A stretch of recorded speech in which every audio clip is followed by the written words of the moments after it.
E em relação agora a ter um Bitcoiner no governo brasileiro aí, o próprio, se não me engano, é o Geraldo Alckmin, não é? O vice? É o chefe de gabinete dele. É, o chefe de gabinete dele falando de Bitcoin, do Brasil ter uma reserva. O que vocês veem disso? Eu já entendi agora que o Estado ter Bitcoin, enfim, é tirar dinheiro do povo mesmo, dos impostos pra comprar algo, enfim, né? Que não deveria acontecer. Mas ao mesmo tempo a gente vê, por exemplo, o Correio dando prejuízo e pagando 3 milhões em show, né? Então... isso é muito feio, né, cara? É pior ainda, né? Então... Cara, são muitas camadas erradas nisso, né? Primeiro, o lance do imposto, que é o brasileiro ser, esfolado pra poder comprar Bitcoin. Segunda coisa cara, é o que a gente comentou. O governo, ele consegue imprimir o tal do real. Pô, se ele tá trocando um real pra adquirir Bitcoin, cara, alguma coisa tá muito errada. O governo que tem a máquina impressora não tá confiando num real. Cara, não sou eu que vou confiar. Então, deveria ser um alerta pra própria população, né, isso daí. Não é um alerta, máximo, é uma red flag, assim, gigantesca. O governo não consegue concordar com o próprio dinheiro dele. Porque se o governo concorda com o real, por que ele não estoca real? Ele não estoca real. Ele deve real. Ele deve real. Ele deve. E ainda mata a população com a tal da inflação, né? Que é o imposto silencioso. Então não, cara, deixa ele aí com real, deixa a gente com Bitcoin. Que aí como é que é? Que aí depois vem, quem que foi o pilantra que subiu o preço do ovo, né? Então, vai lá, a inflação vem, o preço do alimento básico vem. Culpa do agro e tal. Eu entendo que o Brasil faz zero diferença pro mercado cripto em termos de volume, de investimento. Relevância. Infelizmente, né? Nós somos irrelevantes. Então, diferente dos Estados Unidos falar, né? O governo americano falar que vai comprar Bitcoin, isso vai mexer no preço de alguma forma. Se o Brasil falar que vai mexer, não vai mexer em nada. Mas isso assim, eu acho que talvez seja um caminho que vai acontecer para todo mundo, né? Que é a teoria dos jogos, como todo mundo já imaginava que fosse acontecer, quando os estados começarem a fazer isso, um primeiro que fizer, os outros vão ter que ir atrás, às vezes nem porque acredita, é para não ficar atrás, né? Porque de repente, se isso realmente fizer o estado ficar muito mais rico, você vai ter algo obrigatório, virar né? algo obrigatório. Então, eu acho que aquela história, hoje eu acho muito mais perigoso não ter Bitcoin do que ter Bitcoin. Eu acho extremamente mais perigoso não ter. Já teve uma época que se falava, Bitcoin é perigoso, muita gente achava que variava, tal. Hoje em dia eu acho muito perigoso não ter. Porque se esse cenário mesmo de todo mundo comprando, fazendo reserva acontecer, cara, pra onde esse negócio vai, né? E eventualmente vai ser o único dinheiro que vai valer lá no futuro, não sei. Então acho que não ter Bitcoin é perigoso. E aí, quanto que começa? Cara, você tá começando agora, vai devagarzinho, pô. Começa com 5, 10% do que você quer ter de investimento, né? Compra aos poucos. Né? Porque por mais que a gente acredite, eu posso dizer que eu tenho muito mais do que os 10% que eu comecei em cripto. Mas foi um caminho, né? Eu vi o Bitcoin de 6 ir para 15, de 15 voltar para 3, e nesse meio tempo foi para 69, voltou para 15 de novo. E a gente vai acostumando com a volatilidade, você vai entendendo o quanto que você pode ter exposto nesse negócio sem se ferrar. Então, indo devagar, né? O que não dá só é para tudo de uma vez, o cara começando agora, compra tudo de uma vez, de repente o Bitcoin cai, porque pode cair amanhã, pode ir para 10 mil dólares, não tem nada que impeça isso de acontecer na prática. Ia ser bom. Ia ser bom pra gente, mas para esse cara provavelmente não seria, né? Esse cara provavelmente ia entrar em desespero e ia vender tudo no pior momento possível. É o cara que vende fundo mesmo, que ele pensa, não, por exemplo, sei lá, comprou a 100, aí foi pra 10, agora eu tenho 10% só do que eu tinha, isso aqui vai a zero, aí agora que eu vou vender. Tudo, isso. E é a hora que tem que estar comprando. Exatamente. É a hora que tem que estar comprando. Mas vocês não veem que as correções do Bitcoin tendem a ser menores com o passar do tempo aí? Então, se bem que a última correção foi os 80% quase, né? Foi 77% agora de 2021 para 22. Cara, eu acho que com os institucionais chegando, essa volatilidade ela tende a diminuir, né? Ela tá diminuindo já. E com os ETFs institucionais, ela tende a diminuir um pouquinho mais. Mas eu não acho que diminua muito, não, por um motivo, pelo menos até agora.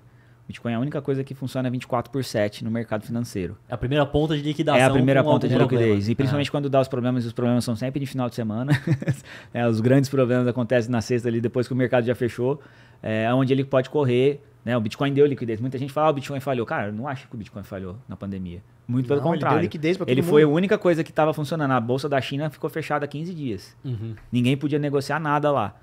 O Bitcoin estava dando liquidez para quem queria. Estados Unidos teve Circuit Breaker também. Brasil, um monte de Circuit Breaker. 6 Circuit Breaker. Então, eu não acho que o Bitcoin tenha falhado. Eu acho muito pelo contrário.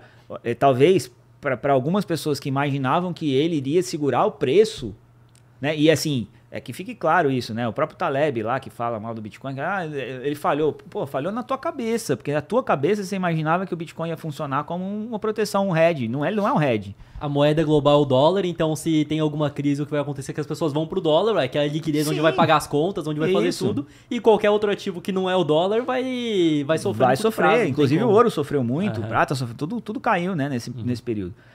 Só que o Bitcoin foi mais rápido no retorno. Ele foi mais resiliente e ele deu liquidez. E por dar liquidez 24/7, a menos que os mercados... E até tem uma discussão recente aí para mudar as bolsas para ter um horário maior ali, até talvez se tornar 24/7 também. Se isso acontecer, talvez aí a gente chegue num ponto em que o Bitcoin não seja a única ponta de liquidez e aí você diminua essa volatilidade. Mas se isso não acontecer, eu acho que o Bitcoin vai continuar sendo sempre muito mais volátil do que qualquer outra coisa por ter essa característica. E até tem, só para concluir, o Taleb escreveu lá o Black Paper do Bitcoin e ele faz uma comparação lá que o Bitcoin tem um alfa lá, um beta, sei lá como é que chama a variável lá que ele chama, que isso aqui nunca vai mudar, não sei o quê, porque estatisticamente... Só que ele faz uma comparação ali que, na minha opinião, ele fala que ninguém pode questionar ele se não for de forma científica, né? Só que, na minha opinião, eu não sou cientista e não vou escrever um artigo científico por causa disso, não vou perder meu tempo, mas ele erra ao comparar banana com laranja. Como é que você fala assim, não, o mercado de ações americano tem um alfa de tanto e o Bitcoin tem um alfa de X? Cara, o mercado americano ele tem circuit breaker. Aí tem gente que vai falar, o Bitcoin teve circuit break. Não, teve uma corretora que fechou. É diferente da bolsa inteira. Através de um cara lá, 2 caras falaram assim, não, vamos pausar as negociações. Então é um mercado que tem circuit break, que não funciona de final de semana. E essas coisas seguram a volatilidade. Se não tivesse circuit breaker, quem garante? Mas em 29 não tinha circuit breaker, não sei o quê. Tá, mas cara, o mercado não era digitalizado, não era 100% conectado. Então se você quer fazer uma comparação para ser justo e dizer, não, esse aqui funciona, esse aqui não funciona, compara nas mesmas bases. E não tem como você comparar. O Bitcoin ele é um ser, né? É uma criatura completamente diferente de tudo. E não faz sentido nenhum, na minha visão, ter esse circuit breaker. Tá todo mundo eufórico, tá balançando muito as bolsas, então eu vou parar aqui pro povo pensar um pouco. Qual que é o sentido disso, né? Nenhum, cara. Não tem pra sentido proteger mesmo. o lucro dos grandes, né? Pra proteger o lucro dos grandes. Exato. E o que eu vejo também é que tem até esse ponto, não, que o Bitcoin é a proteção.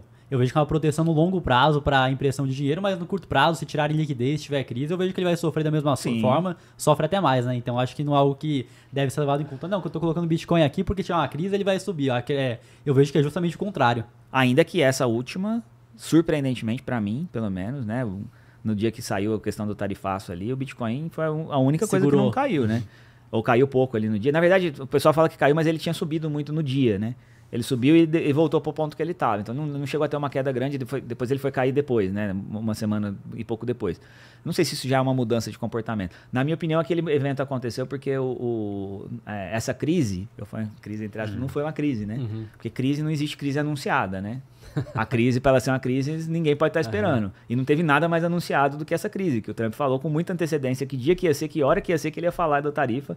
E eu acho que a galera toda, que são os grandes que movimentam, que precisam liquidar rápido as coisas, esses caras já sabiam o que estava acontecendo, possivelmente estavam shortando as bolsas e ganharam muito dinheiro com esse movimento e não precisaram mexer no Bitcoin dessa vez. Né? Os amigos do rei ali vão ser sempre os que estão sabendo antes, que vão utilizar da alavancagem. E o Trump deu o sinal antes, ele falou de manhã, né? Falou, comprem que tá barato. Aí ele solta o negócio da tarifa na sequência. Né? Mas eu não consigo acreditar que tem gente que confia no político para tomar alguma decisão. Que vai comprar a Trumpcoin, que vai ser a nova moeda, que vai ser o futuro. Não, ou o cara que tá junto com ele, dá para entender.